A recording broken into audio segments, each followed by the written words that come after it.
Karibuni sana wapendwa this morning. Good morning there. Happy New Year. May the favor of the Lord be upon you and may the grace of God rest upon you by the grace of God. And so I welcome each one of us this new day. It is the 10th day. 10th call that we are doing to heaven is right here, and our gracious God is with us. And so I ask us that we may join together, that we may make that 10th call. We may make that 10th knock, that 10th search after the name, after the will, after the voice of God. And so this morning we are on the mountain. The Lord is not fed up with us. He will never be fed up with us, because he will be faithful to his word. He said, call and I will answer you. Jesus in Luke 18 said, never give up on prayer. And Apostle Paul tells us in 1 Thessalonians 5:17, pray continually. Unaomba bila kukoma, kwa sababu kuna yeye anayekusikiza bila kuchoka, na majibu yake hawezi kushindwa. Na kwa hivyo mpendwa, na kualika katika maombezi yetu ya siku ya 10 by the grace of God. As always, I will request you to share this live stream with somebody somewhere. Let them know that we are live and we are in prayer. Hata kama hawajafunga, tell them to come for the session of prayer. One prayer to the Lord can make a difference in their lives in the new year 2024, and you never know where the Lord wants to get you. You are also not aware of the capacity of the enemy. This could be your savior. This could be your moment of getting in touch with the Savior, so that your children, your business, and your life can get a new dimension, a new way of doing things, and a new revelation. You can even be settled today. Who knows? This could be your day. We don't want to miss this day, even on the mountain of prayer and fasting by the grace of God. Na kwa hivyo karibuni sana. It is the 10th day of our journey of 40 days. And so after this one, then we'll start to count down. But for now, tunapanda tu. So we have around 30 days to go after today by the grace of God. And at the 10th mark, we remain strong, we remain favored, and we are not looking back. We are forward, ever, backward, never. We keep pushing, we keep moving, we keep believing in the Lord, and we are looking forward to what the Lord can do with us and what your testimony will be all about in the new year 2024. Na kwa hivyo, I welcome you this morning. Come on board, help me to share. And may the Lord God bless you. Na neema iwatoshe. I would also want to hear how has been, maybe I can sample 1 or 2 comments about how the 10 days have been with you, or about 9 days. How have you been faring? How do you feel? Are you connected with the Lord? Do you feel like you are getting somewhere, all by the grace of God? So let me hear from us your experience. I'll sample 2 or 3 comments, maybe by the end of this prayer session, this morning prayer session, by the grace of God. And so I welcome all of us to come on board, that we may be together, all by the glory, all by the grace of God. Kadha, karibu sana. Jerry, karibu sana. And Lynn, karibu sana. And may the Lord bless us this morning. We are live on YouTube. We are also live here on Facebook. So we can share the link for the YouTube, and we can also share from the Facebook pia, na Mungu atatubariki akitujalia katika jina la Yesu Kristo. So I want us to pray, and then we kick off.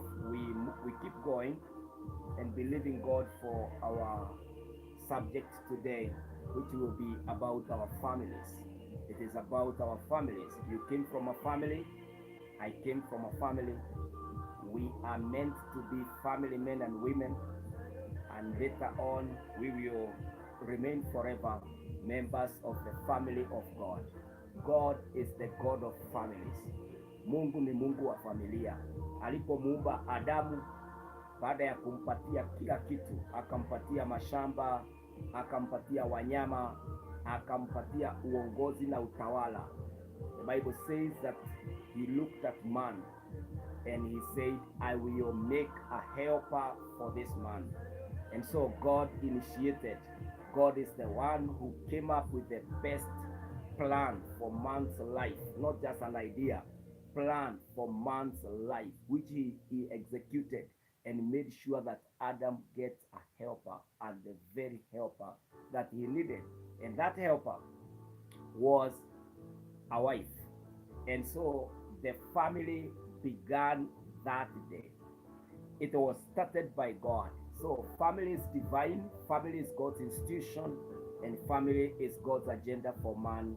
And we must live by it, because God has not come back to say in the New Testament that family has nothing to do with man, and that man has nothing to do with family, and that it has been changed. There is no such communication in the New Testament. And so both testaments, the OT and the NT, they embrace family, kwa sababu God's agenda is being met at the family level. Now the enemy is countering every agenda of God for man, and this is why you find that in the family it doesn't work. Either the couples can't survive it, or their children can't amount to anything, or we never get a family. Those are the efforts, those are the works of the enemy to make sure that he counters the will of God for man, the plan of God for man. Na ndio maana mnakosana, and around you unaona kama kuna alternatives, because the devil would want to push us to see like this thing can't work, it's guesswork. Kwa hivyo, if this woman doesn't work, I'll pick another one. If this gentleman doesn't fit, I'll pick another one. We feel like we are in a boutique shopping, and so if this doesn't fit you, you pick another one. If this fitted you yesterday and today jaribu kufanya otherwise, unaangusha, unaendelea. The devil would want to lose, would want to destroy the value that is invested by God in it. And so as we will be desperate about our families, our marriages, even the future of our children, we will be thrown into a confusion state ya kwamba hata hatujui kama wataoa ama wataolewa, kama watapenda familia, kama itawak ama haitawak. But from here, at the top of this mountain, when you kneel down for your son, when you kneel down for your daughter, when you kneel down for your husband, for your wife, when you kneel down because of the issues you have, we are confident that the God who is our Father, the author of families, he will hear our prayer. He will come down, heal it. He will come down, fight and free it. He will come down and make it a good place. As you are calling him, he will answer that call. And so friends, don't give up. No matter the status of your marriage, the status of your family, how your children look like, whether they are alcoholic, whether they are not promising, this morning we will knock at the door of God at the peak of this mountain. And I am assured, I know it by faith and through the revelation of the scriptures, that he who seeks finds.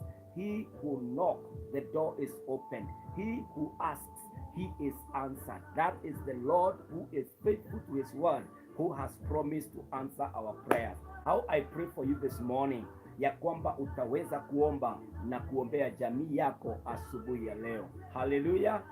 Amen. Amen. Let's pray together as we move on. Father, in the name of Jesus, I thank you this morning. It is a new day.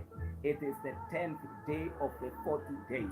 I now pray this morning, my Father, my God, may thy kingdom come, O God, and thy will be done even in my life and in the life of every brother and sister who is committing and committed to this prayer. I now pray, oh God, as we lift the subject of our families to you, oh God. You know we struggle. You know that the enemy is always attacking your arrangement for us, oh God. He began right in the Garden of Eden, and even today, marriages are seen as scams. I pray now in the name of the Lord that, Father, you shall prove the enemy wrong, because our marriage will work in year 2024. There will be weddings and marriages that are lasting in the name of the Lord. Father, there will be a reconciliation where there have been division and separation in the name of the Lord Jesus Christ, oh God. Some of us are hurting, oh God, maybe because of divorces, maybe because of the investment each one of us had put into it and it seems not to work, but you are there to heal us, oh God. You are there to walk with us, oh God. You are there, my Father, to restore us, oh God. My Father, my God and my Redeemer, wewe ambaye ni Mungu wa familia, naomba Baba utusikie katika mlima wa maombi, ya kwamba ndoa zetu zitasimama, ndoa zetu zimebarikiwa, ndoa zetu zimeinuliwa, ndoa zetu zimeponywa, ndoa zetu zimeneemeshwa na Bwana katika jina la Yesu Kristo. Na simama na wapendwa asubuhi ya leo, si Mungu ukatusikie kwa mlima wa maombi, si Baba ukatutegee masikio yako na ukatamke neno Bwana la kututuliza katika ndoa, katika familia, in the name of the Lord. I come with mothers this morning whose sons and daughters are lost. I come with fathers, I come with couples whose children are lost. You God, in the decadence of this life, I pray now in the name of the Lord. You our Savior, you our restorer, you can reconcile children with their fathers and mothers. You can, oh God, reclaim them back to life in the name of Jesus. Naomba Bwana katika jina la Yesu Kristo, ya kwamba Baba unashuka, ya kwamba Baba unajionyesha, ya kwamba Baba utajidhihirisha in the lives of all these family members. In the name of Jehovah God. Kuna watoto wengine wamekwama kwa addiction. You can, oh God, deliver them. You can give them liberty by freeing them in the name of Jehovah God. Baba, ninaomba hata wale ambao wamefungwa na uchawi na maguvu za giza, I pray ya kwamba Bwana hizi zote zitaporomoka, zitabomoka, zitaanguka. Madhabahu ya giza inakufa katika jina la Yesu Kristo. This morning I pray, oh Lord, even as we ask of your name upon us, as we ask of your intervention, as you answer this prayer, that you have done it before, and we shall only thank you. My Father, my God, as we are rallied on this mountain, I pray, oh God, there will be a result. There will be a result about our families and about our marriages. Oh God, this day we dedicate it for our mothers, we dedicate it for our fathers, we dedicate it for our sons and daughters, our brothers and our sisters, our children, our siblings. Oh God, anybody even who have sent us with prayer kwa sababu ya familia na watoto wao, naomba Bwana ukashuke utusikie, na leo Baba tujengee jamii zetu msingi imara katika mwaka wa 2024. We are not joining statistics of families that I pray now in the name of the Lord that even death will not take out any member of our families. In the name of Jehovah God, may you arise, oh God. May you arise and reign in our marriages, in our lives. In the name of Jehovah God, my Father, my God, all demons that are charged and assigned to bring down our marriage, to bring down our families, we pray, oh God, confuse them, oh God. Paralyze their agendas, my Father. May their strategies come to confusion. May they amount to nothing. No weapon fashioned against any marriage, any family will come to be. In the name of Jehovah God, I pray, arise, oh God.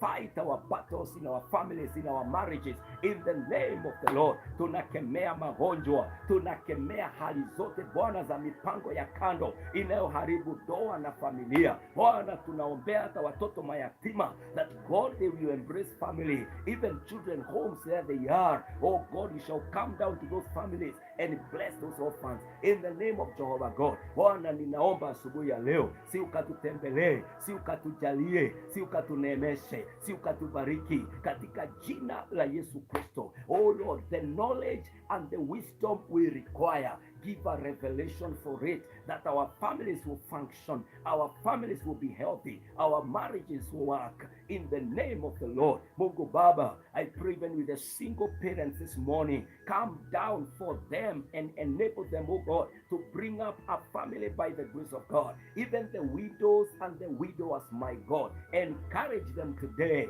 and bless their children and their families in the name of the Lord. Baba, ninaomba asubuhi ya leo, walio ng'ambo watembelee, walio hapa nchini watembelee, hata kila mmoja wetu hapa kwa huu mlima tutembelee na utubarikie familia. Mungu, kuna wale walioana lakini hawana mtoto. I pray you, the God of Abraham, the God of Hannah, my God, come through for them, my Father, to complete, oh God, even by meeting their desires in their arrangement in the name of the Lord. Baba, tembea katika maisha yetu, tuponye ndoa zetu na utuinue katika hali zote. On this 10th day, oh God, we come as we bring ourselves on this mountain. Set us apart that this agenda will be itashughulikiwa katika mlima huu in the name of Jehovah God. Bless your sons, bless your daughters as they assemble here at the floor of this mountain, and God, will look up to you for our help in our families. This is my prayer as we move on, oh God.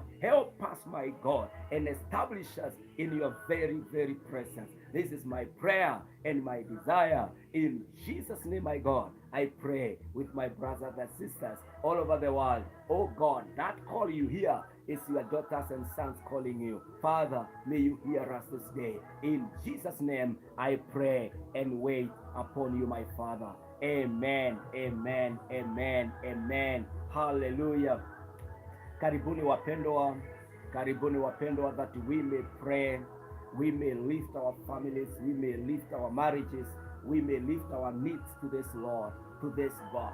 Na niliwauliza jana tusichoke. Prayer is work that does work. Thank you so much.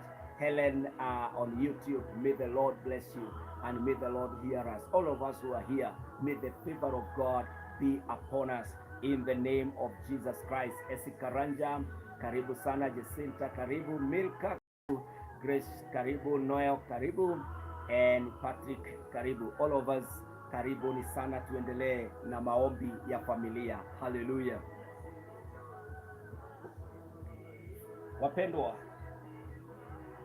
I am being moved this morning that we need to pray for our families. We need to ask the Lord to come through, ya kwamba ataweza kutubarikia na kutuinua, na Mungu ataweza kutukumbuka katika familia zetu. You know, families were founded by the Lord. God is the maker of families. Mungu ndiye aliyeumbia Adam and Eve familia. Mungu ndiye ambaye alibariki na akaweza kumfanya Adam apate ndoa. Ndiye alitengeneza mke wake na akawabariki. And when the Lord looked at them, the Bible says in Genesis chapter 1 and verses 28 that God blessed them, ya kwamba Mungu akawabariki. Na kwa hivyo ndoa imebarikiwa na Bwana.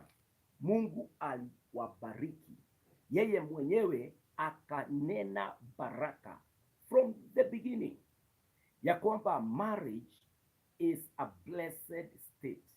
Family is an ordination, is a foundation. It was pioneered by God himself, Lord God Almighty, him who is the Alpha and Omega. He knows the end from the beginning. This God saw that the life of man on earth can only be functional, operational, can only succeed if there is a union, if there is a family that is going on. And so God made it and gave it to Adam and Eve as a family. My friends, the devil may have tarnished it. The works of darkness may have made it filthy and rotten and stinking, but that does not mean that the idea of God is wrong and dysfunctional and inoperational and that it cannot be.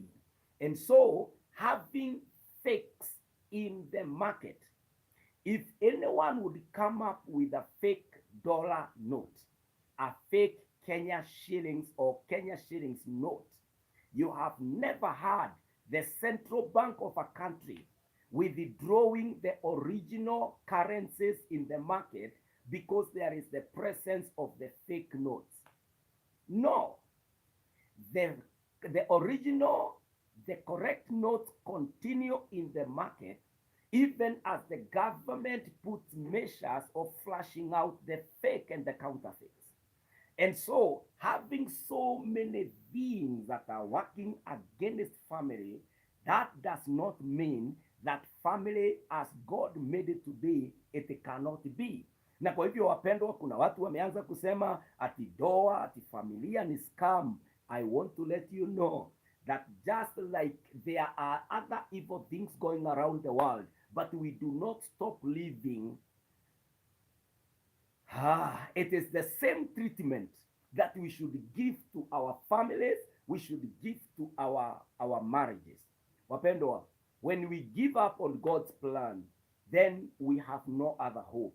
Kuna watu wanasema, unajua watoto wa siku hizi hawasemeseki, hawaelezeki, na kwa hivyo watoto wa siku hizi hatujui. Wapendwa, we cannot give up on our sons and daughters. Utakuta when the devil is done with a marriage, he comes now on the children. When he is done with children, then he comes for what you have. After he is done with your materials, then he comes for your life. That is the strategy he was using in the family of Job, in the house of Job. And so we must learn the tactics of the enemy and not give up. You should not give up. You should not, surrender to the pressure of the enemy. Apana. The Bible says, since the days of John the Baptist, the kingdom of God suffers violence, and only the violent takes it by force. Na kwa hivyo tumekuwa tunang'ang'ana, tumekuwa tunapigana, haujaona watu ambao wameanza jambo na baada ya miaka mingi limefaulu. I remember this man in the scriptures, in the book of Genesis, we find a man called Noah. Alipoambiwa na Mungu ya kwamba Noah utajenga safina, huyu mtu alijenga hiyo safina for 120 years, not giving up. My friend, how much have you been giving to that particular union? Ndio ufike kiwango useme I give up, I surrender. It's no more. I'm telling you, this man built that particular equipment, that particular boat for 120 years, facing the opposition of people, coming and showing and saying, come and see a man who built nothing, who built something we have never seen or heard, something that cannot help. Hatujaona mvua ikinyesha, anaongea kuhusu mvua, anajenga mwaka wa kwanza, mwaka wa 20, mwaka wa 100, mwaka wa 120. But I'm telling you, at the end of the day, we come from Noah's family, kwa sababu God wiped out. Na ninataka kuambia, don't give up. If you are on the mountain of God, yesterday we prayed about our faith. We are not going to betray. We are not going to turn against the faith that we have on this mountain. Familia zetu zilitengenezwa na Bwana, and so my son must make it, my daughters must make it, my wife must be, my husband must be, my union. Hallelujah. The Lord shall come through. The spirit of giving up is not my portion. If it is the Lord who blessed me, I will come to the mountain and pray. I'll come to the mountain and make the same prayer. He knows how to heal. He knows how to repair. He knows how to reconcile. He knows how to restore. He knows how to fight those giants and demons and powers of darkness. Mungu anafahamu na anaelewa. I pray that your word for what you have gone through, my sister, will be found on this mountain. Your word of what you have gone through, my brother in the Lord. The Lord will have your word on this mountain. Ya kwamba I know some people are hurting here. People have been bruised, have been brought down. You are just surviving by the grace of God. But I can tell you, him who knew you before you were formed in your mother's womb, he had factored. He knew about the fires. He knew about the drowning waters. He knew about the dangers of this journey. And so he has you. He got you. God got you. God has you. God is on this mountain. And today, he will deal with your marriage. He will deal with your family. He will deal with your desires. He will come through. Now come with your case to this God on this mountain. You will be sorted by the grace of God. And so, one area that we are going to pray for is the unity of the family. The Bible says in Psalm 133 and verse 1, behold, how good and pleasant it is when brothers dwell in unity. Umoja katika jamii. Our God is pleased by it. And we want our families, we want our marriages to be able to be fruitful to what God desires. He says that I am pleased when unity is found in a family. We pray this morning, ya kwamba there will be union, there will be unity between a father and a son, a mother and a son and daughter, a father and the mother. There will be union, there will be unity from the Lord in the name of Jesus Christ. Pengine uko hapa, wazazi wako, they are never united in decision making. They are never united even maybe physically. They are never united in whatever it is, in the way they handle the children, the way they live their lives. There is a lot of separation. Unasikia that separation, unasikia divorce, unasikia watu hata kupotea, mtu anahama nchi moja, anahamia ingine. The devil is on a mission to make sure that God is never pleased by the unity that marriages and families ought to enjoy. And so we pray this morning that unity of children and their parents will be by the grace of God. Unity of fathers, mothers, and their children will be in the name of the Lord. Unakuta watu wanagawanyika, watoto wakiwa wakubwa, adults wanaachana na wazazi kabisa. We pray this morning katika jina la Yesu Kristo that unity will be a blessing for year 2024 in the name of the Lord. That unions will happen in this new year. Reconciliation and restoration will happen to families this new year in the name of Jehovah God, our Father and our gracious God. How I pray this morning that you can grant us this unity that pleases you, even in our marriages, even in our families, in the name of the Lord, that we shall be united in our mind, united in the decisions that we arrive at, united, oh God, in the execution of whatever agendas we have. I pray for unity between parents and their children, between brothers and sisters, my God, between a husband and a wife, that there will be this expression of unity by the grace of God in the name of Jesus. My Father, my God, let there take course right now. Divine union, divine union. Oh God, a unity that is sponsored by God in the name of the Lord, in the name of Jehovah God. My Father, let it happen this morning. Let it happen this morning. Let it happen on this day when we are lifting and praying for our families on this mountain. Unity is our portion. In Jesus' name, we claim it and we believe the Lord is giving us unity for our families in the name of Jehovah God. Wapendwa, hizi ni siku ambazo the teachings in our families, in our marriages, in our lives are looked down upon. They are despised. and nobody follows the instructions of the father, the instructions of the mother. Even the parents have given up on instructing because they are thinking hawa watoto hata wamejua kutuliko. There is something that is called a third teacher. Might be the internet or friends. And good teachings are no longer there about families and about marriages. I've been following some of the so-called news that we watch, habari ambazo tunaketi chini, tunafungulia television ama radio ama tunazisoma online, na unakuta those they are calling news, they are fake news. They are the opposite, the negative news about marriages, about families, about life. And so tumeona ni kama we are no longer speaking anything valuable, anything new to our children, to one another. And so we have left that area of teachings and we have given up on teaching. And so marriages are on autopilot mode.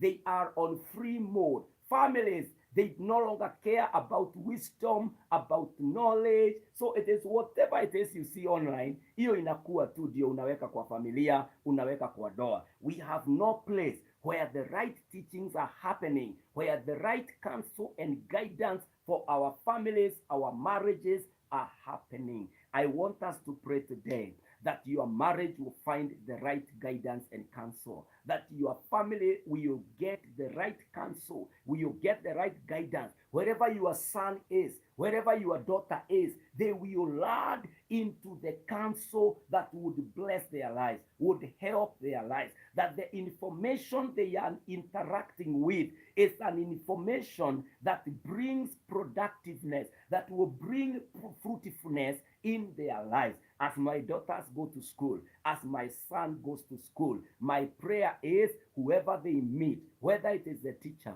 whether it is a groundsman, whether it is their fellow sisters and brothers and classmates, ya kwamba whatever counsel they get, it will be a counsel that will build and bless their lives in the name of Jesus. Proverbs 6 verse 20 says, my son, keep your father's commandments and forsake not your mother's teaching.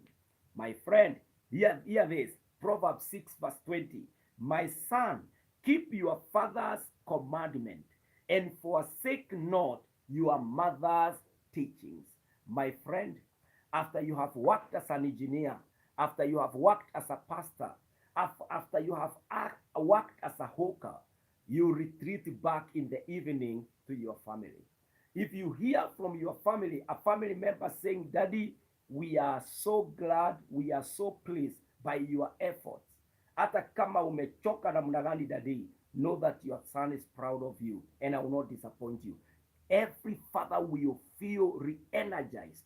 Every mother will feel reborn again when you receive an encouragement from family. And I know this is an issue ambayo hatutaki kuiongelea. Tunataka mambo ya Mungu bariki biashara yangu, bariki masomo yangu, uwa maadui wangu, nifungulie njia hii. But I'm telling you, hiyo biashara ikibarikiwa, hao maadui wakikufa, hizo vita Mungu akikushindania, you retreat back to your family. And so if you don't have a family, it is a desperate state to be in. Na wewe mwenyewe unajua. Na ndio maana tunakuja back to God who came up with the idea, with the agenda of family and marriage, that he can heal us, that he can come through for us. Na familia nyingi zimeharibiwa na information, zimeharibiwa na maujumbe ambayo ni jumbe ambazo hazijafafanuliwa kabisa, ni majumbe ambayo ni demonic,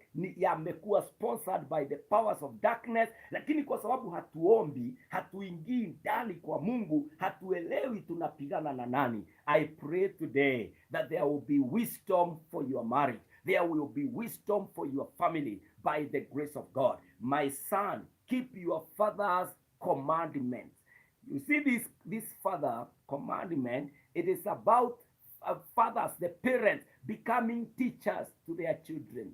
And you are able to tell your children, my son, if you walk on this path, these are the results. If you forsake this plan, it will bring this result. If you follow this, you are there to lead your family. But how can you lead it if you have not been led? Na ndio maana tunakuja tunamwambia Mungu, invest in us wisdom, invest in us knowledge, understanding, information, so that our families will make it in the name of the Lord. Father, I pray in the name of the Lord that the parents will become the teachers they ought to be. I pray, oh God, that our children, as we teach them, Almighty God, you will come through and help them, my God, to apply and or employ in a better way our teachings and the guidance that you have revealed to us. Mungu wetu, naombea familia, watoto ambao walifuata peers na wakapata ile peer pressure kwa sababu walifunzwa na mafunzo ya ndugu na dada zao ambao hawajakomaa. Bwana, utawafanyia urejesho katika jina la Yesu. Families ambazo zimeangushwa na maujumbe ya kipepo, maujumbe ya uongo, Bwana zirejeshe na usifanyie ujumbe wa kweli na mafunzo ya kweli katika jina la Yesu. Our Father and our God, I pray that you may heal, you may bless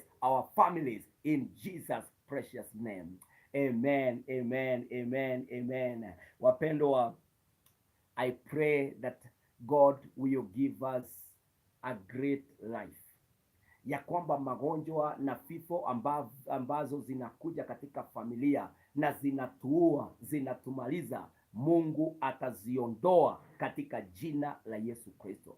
Watoto wengi ni mayatima. Unasikia road accidents, road carnages. They are coming and taking fathers away. They are coming and taking our daughters and our sons away.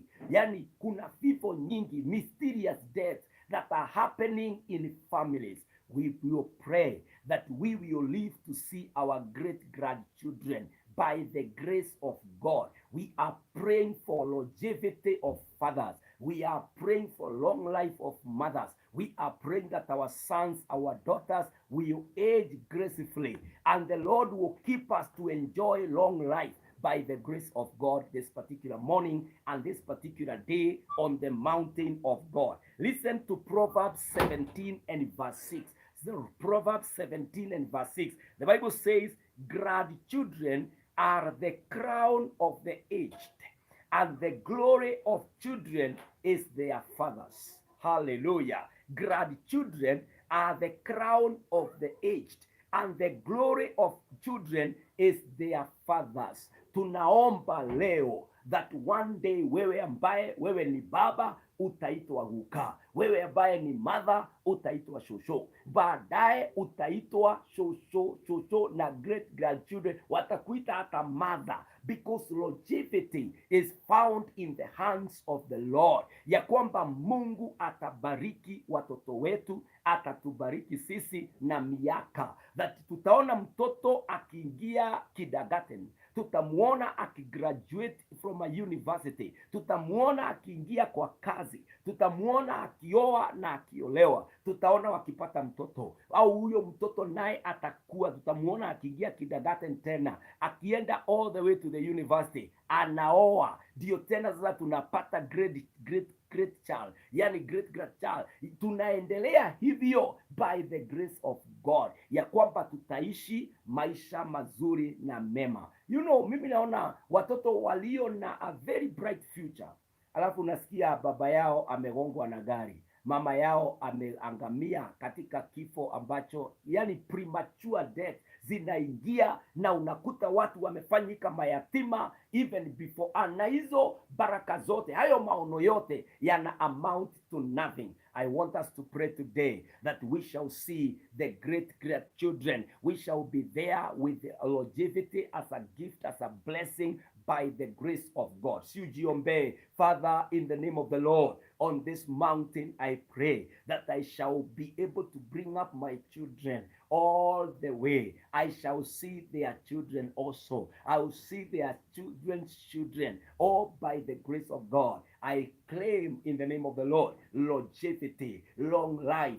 in the name of Jehovah God. Mungu wetu, naombea wapendwa hawa ya kwamba magonjwa yanaoua watu utatuondolea. Mungu wetu, ajali ambazo zinaua, zinachukua maisha, utatuondolea hali zote Baba ambazo Baba zinakuja kukatisha maisha yetu. Mungu unaziondoa na unatubariki, unatujalia, unatuneemesha katika jina la Yesu Kristo. My Father, my God, this morning as we lift our families and marriages to you, my God, we pray for longevity in our relationships. We pray, oh God, as parents, we shall be able to bring up our children, and our children will be able to bring up their children, and their children's children. My God, I pray that premature death is not our portion. In the mighty name of Jehovah God, naomba Baba, hata wale walio wagonjwa saa hii waponye, hawatauliwa na hiyo magonjwa. My God, I speak the healing of the Lord. I speak the hand of God on this mountain that healeth.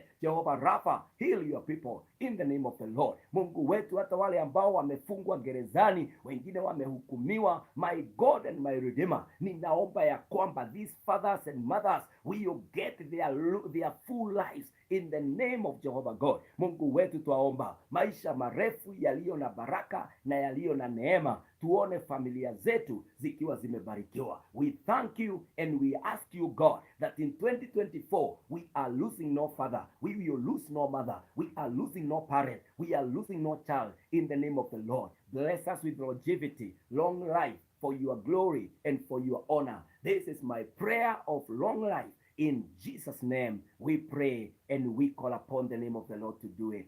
Amen, amen, amen, amen, amen. Wapendwa, may the Lord bless us and may the Lord continue to give us our blessings. I want us to pray for this one more prayer item, that the people connected to us, to our families, to our marriages, they shall be people who are destiny helpers.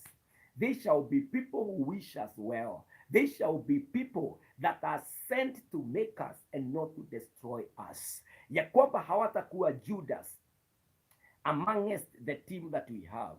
Hawatakuwa watu kama Penina. Hawatakuwa watu ambao wanakuja kututenganisha na jamii zetu. Wanakuja kujaribu na kuona vile familia zetu zinaweza kuanguka. That God shall give us genuine, honest friends who shall bring advantages to our lives, who shall come and make us more fruitful in our union.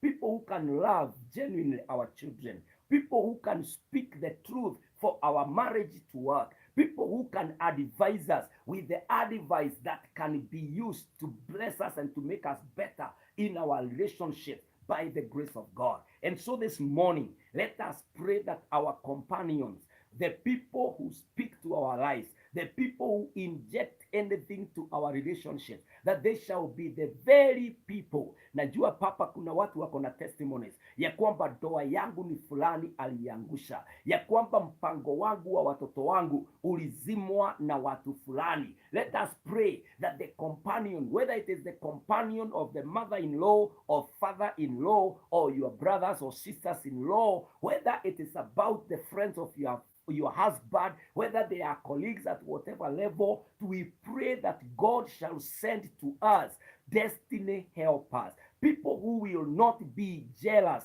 about our marriage, about our children, people who will not come to drain and to destroy our families, but they intend to help us, to push us to level. Yani unaangalia zile jumbe munakaa na mtu anakupatia kuhusiana na ndoa na familia yako, unakuta they are over 99% they are all negative. Anakuambia oh, your husband anachati hivi, your wife anasemanga hivi, your children nimewakuta sijui wakivuta mihadarati. Yani they are all sorts of information that are negative, and because you trust those friends, you take their words as authority, you take them as the truth, and so that family inaanguka chini. Let us pray that God shall give us companions that are blessing, ambao watakuja kutubariki. The Bible says in Proverbs 18 and verse 24, a man of many companions may come to ruin,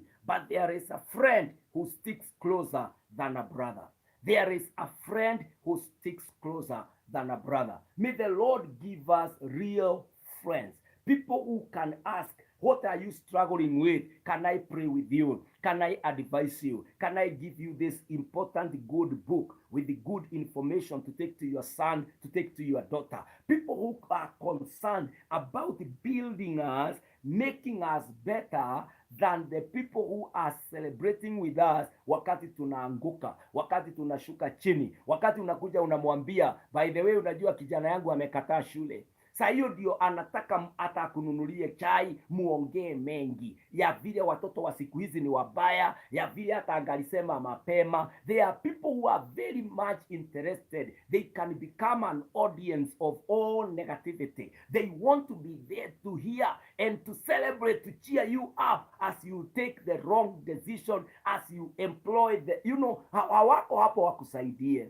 But when you come and tell them, by the way, my daughter is planning a wedding, or my son has got a visa, he want to go and work somewhere, wanakwambia na atatoboa akienda US. Na vile kumekuwa, there are people ambao katika mind yao they approach even the positive things with a negativity, kwa sababu walizoea ya kwamba mambo yote yanaanzanga vibaya na mwishowe yanamalizia vibaya. I pray for you in the name of the Lord that your sons will come across good men and women who can offer them the right companion, that your marriage, you as partners, mutakutana na watu ambao wanawatakia mema katika maisha yenu. Can we pray in the name of the Lord? Father, we pray, send us destiny helpers, send us companions that, oh God, would stick closer than brothers, even in our lives, in the name of Jesus. My Father, I pray ya kwamba kama kuna mtu ambaye ameingilia familia ya wenyewe na amejificha pale kama Yudasi, I pray in the name of the Lord, Father, eject that guy out, smoke him out, my God, in the name of the Lord. Let these marriages find good relationships, my Lord, good companions, O Redeemer. My Father, let our sons and daughters meet with destiny helpers along the streets in the name of the Lord and in the corridors of life. We pray in the name of Jehovah that them that join us, O God, they are sent divinely of God, because we ask of this from this mountain in the name of the Lord. Mungu wangu, tunakataa ya kwamba watoto wetu wataingia kwa mihadarati, wataingia Bwana kwa anasa kwa sababu ya peer pressure. We destroy those unions in the name of the Lord. In the year 2024, as early as January, we take charge of the companions, oh Lord, that are there in the name of the Lord. Wale wabaya tunazivunja, tunaziondoa, zile nzuri tunazijenga na tunavuta zingine nzuri. My God and my Redeemer, bless the companions of marriages, bless the companions of our family members, bless us, oh God, with the people who have something to bring on the table for our marriage to work, for our families to function in the name of the Lord. Mungu Baba, ninaomba tupatie wenye busara, marafiki wenye baraka katika jina la Yesu. This is my prayer. In Jesus' name we pray and we ask for the right companion even of our marriages and of our families in the name of Jesus. Amen, amen, amen. Wapendwa, tunaendelea kuombea watoto wetu katika jina la Yesu Kristo. We ask that the Lord will bless us, that the Lord will help our marriages, that the Lord will help us, that we are able to keep our covenants, that our Lord is able to help us even harvest the fruit of marriages, the fruit of children, the fruit of a family, ya kwamba Mungu atatubarikia ndoa zetu na baraka zetu katika jina la Yesu Kristo. Wapendwa, ndoa imebarikiwa na Bwana, na wakati unasoma in the scriptures, there are so many scriptures in the Bible that talk about families. I pray that you may partake that particular blessing from the Lord, that the Lord is the maker of the families. I would remember this man of God who would make choices akiwa na a working family ambayo ilikuwa baraka hata katika maisha yake. He is called Joshua, and in Joshua 24 he says, if you find that serving the Lord is not fine, is not a prudent choice and decision in life, he says, my family and I, we will serve the Lord. What a proud man, because his family was a blessing. Remember in the days of Job, that he had a family. He was a father of 10. Him and his wife, they were blessed with 10 children. 7 sons and 3 beautiful daughters. That family was functioning. That family was blessed. And when the attacks came, the Bible says in Job chapter 1 verse 5 that every morning Job would wake up and go to the family altar, pray, mentioning the names of each child na anawaombea. I want us to pray for that particular blessing, that the Lord will bless us with a conviction to be praying for our children, for our family, for our marriage, by the grace of God. This was a very wealthy man, but he still afforded on his business schedule a time to pray for the children. He was a billionaire of the time, na bado alikuwa anapata nafasi. And so nothing should consume the precious time of the most precious identity that God has given you. Na kwa hivyo Job alikuwa anaomba. Ukisoma in Job chapter 1 and verses 5, he would pray and say, God, could my sons, could my daughters have come against your law, even in their hearts? Lord, forgive them. He would offer a sacrifice there for the family. Angeomba, mke wake angekuja, hata anamwambia, hey, the sufferings are too much. But Job would stand as the priest of the home and say, from God we will receive everything. And he would pray. And later on, I know, fast forward, you know about the story, that the Lord restored back his sons and daughters. He restored back his marriage, and he became more wealthy with double portions than he was before. The God of Job.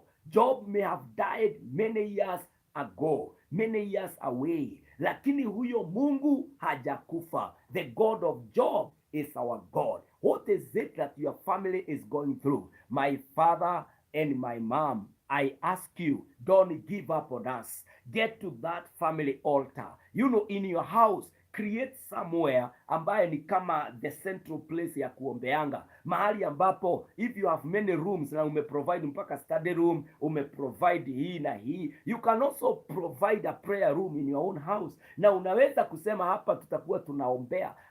Job had that particular section in his big house, na angeombea pale. Wewe umeombea watoto wako kwa majina asubuhi, umeombea bwanako kwa jina asubuhi, umeombea mke wako kwa jina asubuhi. How are you, covering and helping your siblings, your children, or whoever else is in your family? Unamuombea asubuhi ya leo. Hiyo ndio Job alikuwa anatushida nayo. He would pray for his family every day, every early morning.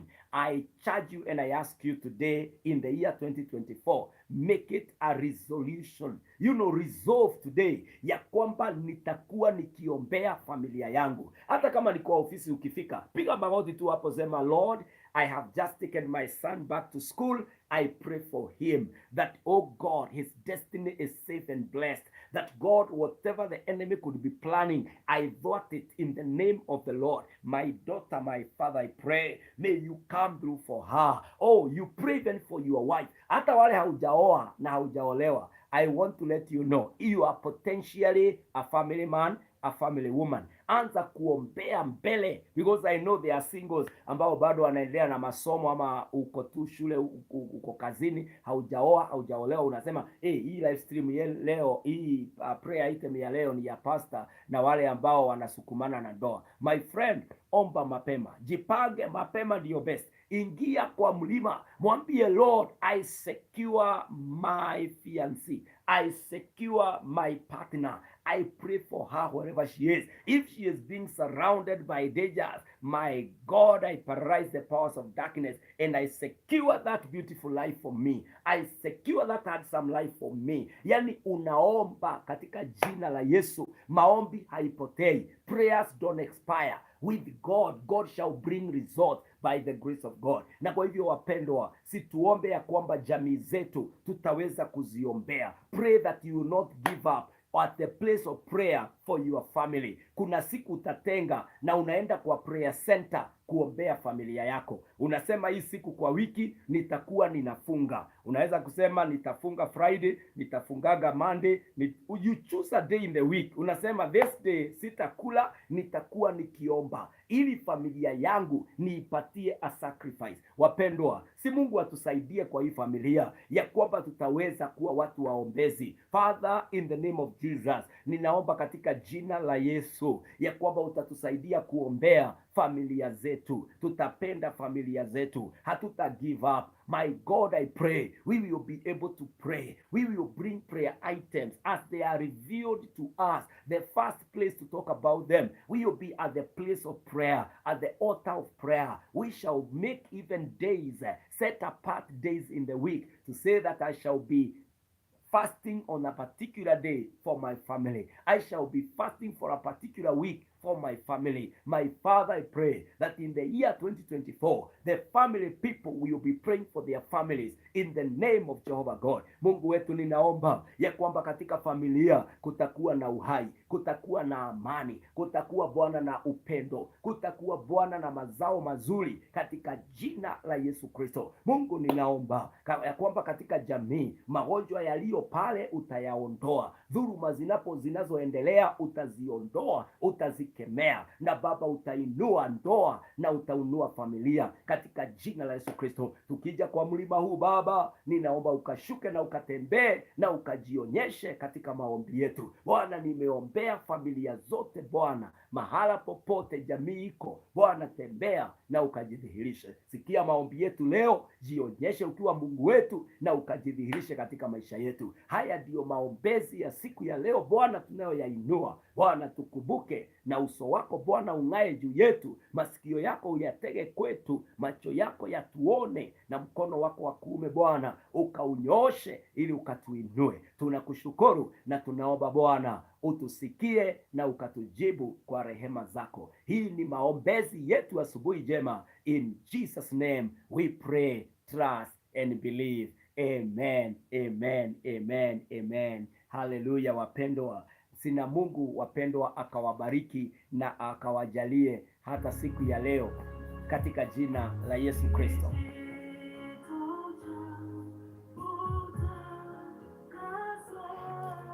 Amen. Joseph Wamboi, may your family remain blessed. Miriam Pato, may your family remain blessed and protected of the Lord. Eunice Wanjoki, longevity, unity, love, and that your family, you will serve the Lord. Lord, help us not to give up. Gigs, you're saying amen. Kaira, amen. May the Lord God come through for each one of us in the name of Jesus Christ. Langu ni kuwatakia kila laheri katika siku yetu ya 10. For those who are joining us for the first time, we are doing a fasting of 40 days. And today is the 10th day of our fast. And we are doing a partial kind of fasting. Partial fasting, whereby we are taking vegetables, we are doing the fruit, and we are doing the beverages. Na Mungu atakusaidia hata unapoendelea kuomba. And every morning we are here at 6 a.m. through 7 a.m. as we take the agenda of the day amongst the many agendas that you have.